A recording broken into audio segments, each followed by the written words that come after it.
आप सभी को इस नववर्ष की हार्दिक शुभकामनाएं।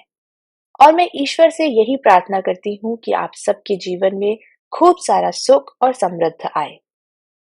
हर बार की तरह इस साल फिर से ये जो नया साल है अपने साथ खूब सारी ताजगी और नयापन लाया है, जो मन को बहुत ज्यादा खुश भी कर देता है।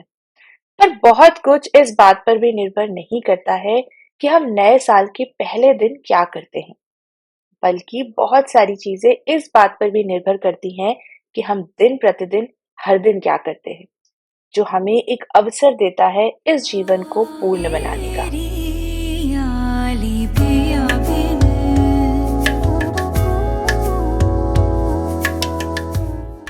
तो इस नए साल के पहले वीडियो को मैंने सोचा कि चलिए थोड़ा सा और खास बनाते हैं, आपको अपने आप से थोड़ा सा और जोड़ते हैं।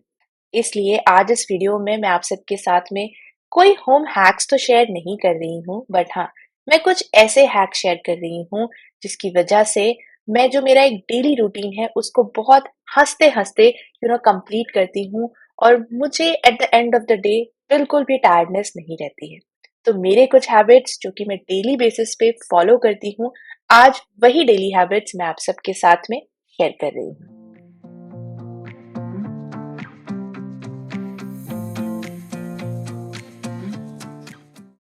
विंटर वेकेशंस होने की वजह से आजकल ये जो मेरा मॉर्निंग रूटीन है वो थोड़ा सा रिलैक्स्ड है, क्योंकि मुझे अर्ली मॉर्निंग उठ के अपने बेटे के लिए लंच पैक और उसे स्कूल रेडी करके जो नहीं भेजना होता है। तो मैंने सोचा कि चलो मैं अपने आप को भी थोड़ा सा रिलैक्स करती हूँ, और मैं उठती हूँ अराउंड 7:30 और 8 o'clock, और उसके बाद स्टार्ट होता है हमारा मॉर्निंग रूटीन। और जो दिल्ली में होंगे उन्हें दिल्ली की ठंड का थोड़ा सा अंदाजा तो होगा ही। तो जब सारे फैमिली मेंबर्स बेड से उठ जाएं, तो सबसे पहला टास्क यानी कि आज का हैक नंबर 1, बेड को जरूर बनाएं, क्योंकि बेडरूम के अंदर सबसे बड़ा फर्नीचर बेड होता है। तो अगर आप एक बार बेड रेडी कर लेंगे तो रूम ऑटोमेटिकली बहुत ज्यादा नीट और ऑर्गेनाइज लगने लगेगा। रिसेंटली अभी मुझे कमेंट में पूछा गया था कि सो के उठने के बाद में जो ब्लैंकेट्स और क्विल्स होते हैं उन्हें मैं कहाँ रखती हूँ। तो उन्हें मैं कुछ इस तरीके से एक साइड बेड पर टक इन कर देती हूँ, जिसकी वजह से ब्लैंकेट अपनी जगह से डिस्प्लेस नहीं होता है। और बस फिर उसे कुछ इस तरीके से एक साइड बेड के ऊपर फोल्ड करके रख देती हूँ। और जैसे कि मैंने बोला कि विंटर्स है, ठंड है, तो जब जो चाहे इसे पुल करके आराम से रिलैक्स भी कर सकता है।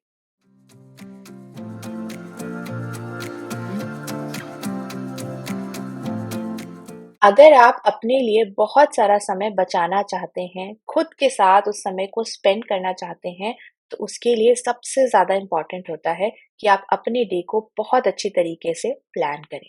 प्लान करने के लिए हमेशा कोशिश करिए कि जो भी उस दिन में होने वाले इम्पोर्टेंट इवेंट्स हैं, आप उसको कहीं पर राइट डाउन करें। जब हम चीज़ों को अपने हाथ से लिखते हैं, तो वो काफ़ी लंबे टाइम तक हमारे दिमाग में भी रहती है, जिसकी वजह से हम बहुत हद तक उन चीज़ों को कंप्लीट भी कर पाते हैं। अब अगर आप मुझसे पूछो कि क्या मैं अपनी टू डू लिस्ट कंप्लीट कर पाती हूँ? नहीं, हमेशा ये पॉसिबल नहीं होता है। बट हाँ, उस प्लानिंग की वजह से मैं बहुत हद तक जो पॉइंटर्स हैं उस पर टिक कर पाती हूँ, जो कि मुझे बहुत सारा समय भी देता है खुद के साथ अपने आप को थोड़ा पैम्पर करने के लिए, अपनी फैमिली के साथ टाइम स्पेंड करने के लिए, और अपनी लाइफ को थोड़ा सा और हेल्दी बनाने के लिए। तो प्लानिंग बहुत ज्यादा इंपॉर्टेंट है।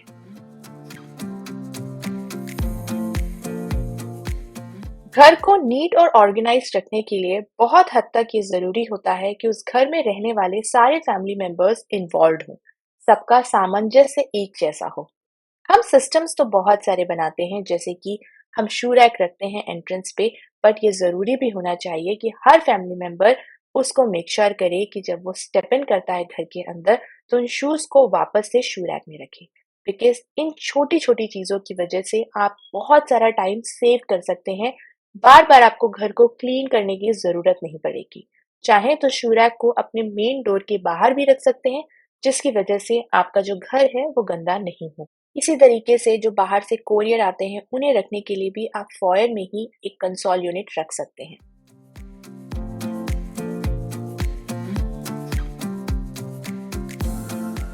यूट्यूब पे हम बहुत सारे ऑर्गेनाइजिंग वीडियोस देखते हैं, और उसके बाद में हम सब ये जरूर सोचते हैं कि यार हमारा घर क्यों नहीं ऑर्गेनाइज्ड है।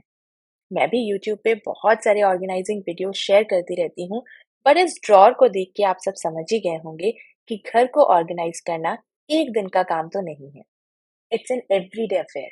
जैसे हम अपनी फैमिली को बहुत सारा टाइम देते हैं, वैसे ही हमें अपने घर को भी हर दिन थोड़ा-थोड़ा समय देने की ज़रूरत है।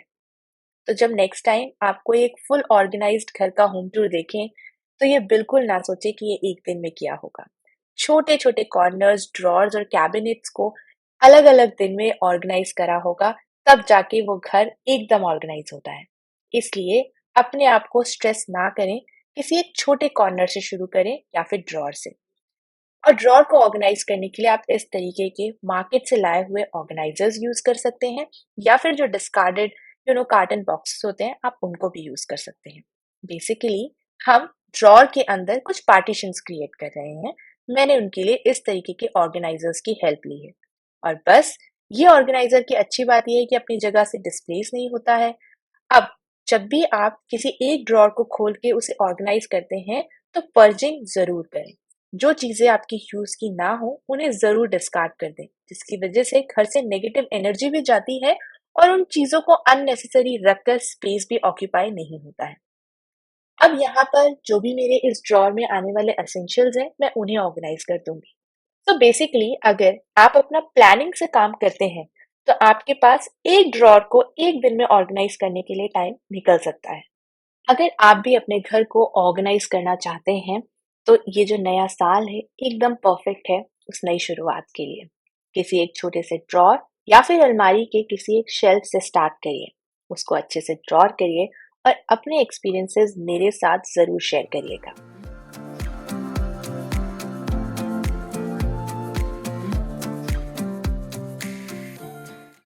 मैंने होम मेकिंग के ऊपर बहुत सारे ऑनलाइन आर्टिकल्स पढ़े हैं और बहुत सारी बुक्स भी। सब में एक चीज कॉमन है और वो ये है कि अगर आप किसी रूम से बाहर आते हैं, तो खाली हाथ बाहर ना आए। मतलब अगर कोई जैकेट आपने टेबल पे देखी है, तो हो सके तो उसे तुरंत अलमारी में रख दें।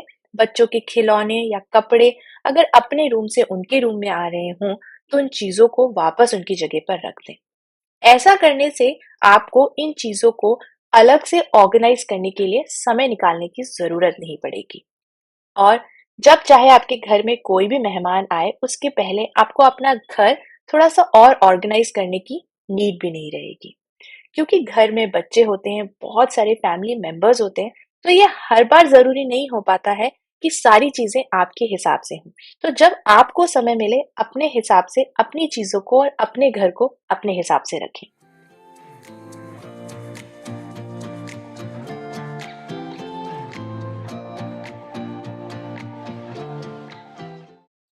किचन घर का सबसे इम्पोर्टेंट पार्ट, क्योंकि यहाँ पर हम दिन में कम से कम 3 बार खाना जो बनाते हैं।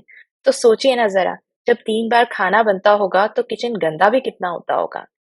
तो मेरा डे रूटीन स्टार्ट होता है, सबसे पहले जो हम रात को बर्तन क्लीन करके रखते हैं उन्हें वापस से हम इन ड्रॉर्स और कैबिनेट में ऑर्गेनाइज करते हैं। और उसके बाद स्टार्ट होता है हमारा कुकिंग, यानी कि मील प्रिपरेशन का टाइम। अब मेरे किचन को क्लीन रखने के लिए मैं सिर्फ एक ही रूल फॉलो करती हूँ, जिसे मैं बार बार अपनी वीडियोस में शेयर भी कर चुकी हूँ। बट क्योंकि आज मैं आप सबके साथ में जो मेरे डेली क्लीनिंग हैबिट्स हैं वो शेयर कर रही हूँ, तो एक बार आप सबको फिर से सुनाती हूँ। तो किचन को क्लीन रखने के लिए मैं इस तरीके से, जब भी मैं वेजिटेबल्स पील या चॉप कर रही होती हूँ, तो एक बर्तन रखती हूँ जिसकी वजह से जो काउंटर टॉप है वो गंदा नहीं होता है। सब्जी बना रहे हो तो मेक श्योर करिए कि कटलरी रखने के लिए आपने एक स्पून रेस्ट जरूर रखा हुआ हो, जिसकी वजह से आपका काउंटर टॉप गंदा नहीं होगा।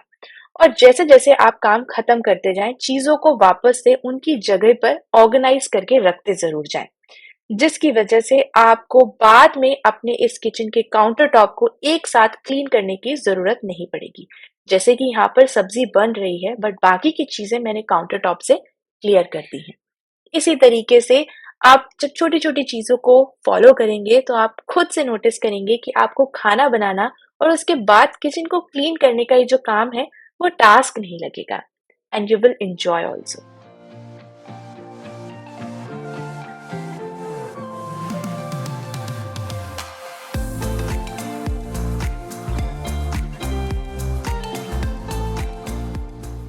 अभी तक मैंने आप सबके साथ में मेरी जो एवरीडे हैबिट शेयर करी हैं, वो सारी हैबिट स्टार्ट होती हैं मेरे मॉर्निंग रूटीन के साथ में। बट अब जो मैं आप सबके साथ में हैक या फिर आप बोल सकते हो जो ट्रिक शेयर करने वाली हूँ, वो बेसिकली मैं मेक श्योर करती हूँ कि मैं उसे रात को ज़रूर से ज़रूर फॉलो करूँ। यानी मैं 10 से 15 मिनट निकालती हूँ और अपने पूरे घर का एक राउंड लगाती हूँ, जिसमें जो भी चीज़ें इधर-उधर पड़ी हुई होती हैं, जैसे कि कुछ एक्स्ट्रा बिल्स होते हैं, उन्हें फ्लोर पे डाल दिया या बैग्स होते हैं, कुशन कवर्स थ्रो होते हैं, उनको उनकी जगह पर रख कर ऑर्गनाइज़ करके ही मैं रात को सोती हूँ। अब ऐसा करने से एक चीज़ होती है, सबसे इम्पोर्टेंट, कि मुझे सुबह उठ कर के जब मैं अपना बाकी मॉर्निंग रूटीन फॉलो करती हूँ, उसके लिए मुझे अलग से इन चीज़ों को ऑर्गेनाइज करने की ज़रूरत नहीं पड़ती है, जिससे मैं बहुत सारा टाइम सेव कर पाती हूँ। आप देखोगे कि फ्लोर पे बिल पड़ा हुआ है, कचरा ज़मीन पर ही है, बट ऊपर की सारी चीज़ें मैंने अच्छी तरीके से ऑर्गेनाइज करके रख दी हैं।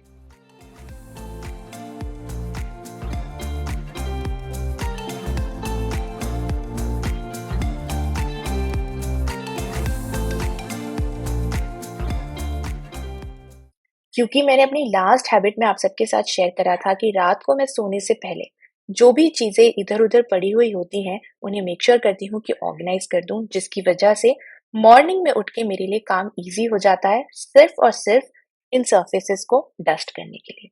अब डस्ट करने के लिए मैं बस एक गीला माइक्रोफाइबर क्लॉथ लेती हूँ, आप चाहें तो ऑल पर्पज़ क्लीनर, कॉलिन या फिर नॉर्मल कोई भी एक ड्राई क्लॉथ भी यूज़ कर सकते हैं। जो भी विजिबल सरफेसेस होते हैं, डेली बेसिस में मैं सिर्फ उन्हें ही क्लीन करती हूँ, जैसे कि डाइनिंग टेबल, कॉफी टेबल और स्टडी टेबल या फिर टीवी यूनिट। इसके अलावा मैं बहुत सारा टाइम स्पेंड नहीं करती हूँ डीप क्लीनिंग में।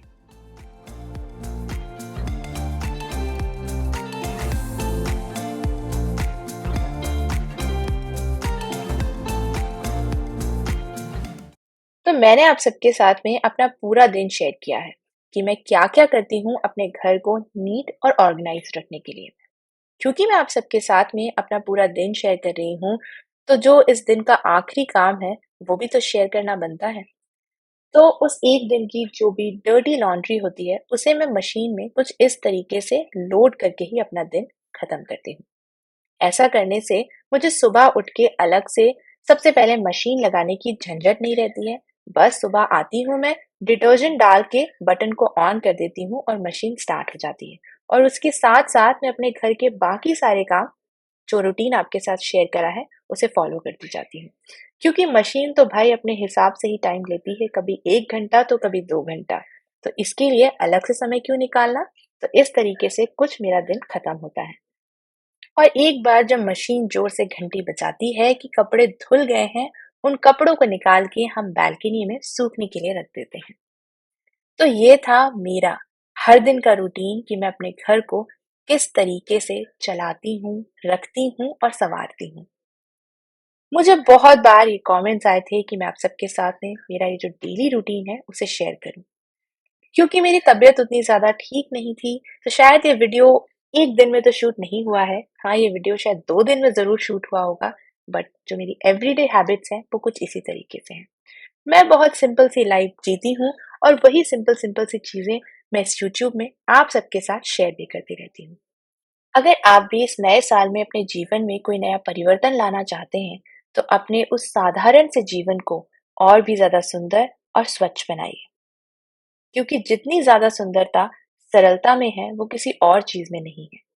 इसी के साथ मैं आज का वीडियो यहीं पर ख़त्म करती हूँ और मैं आशा करती हूँ कि ये वीडियो आप सबको अच्छा लगा होगा।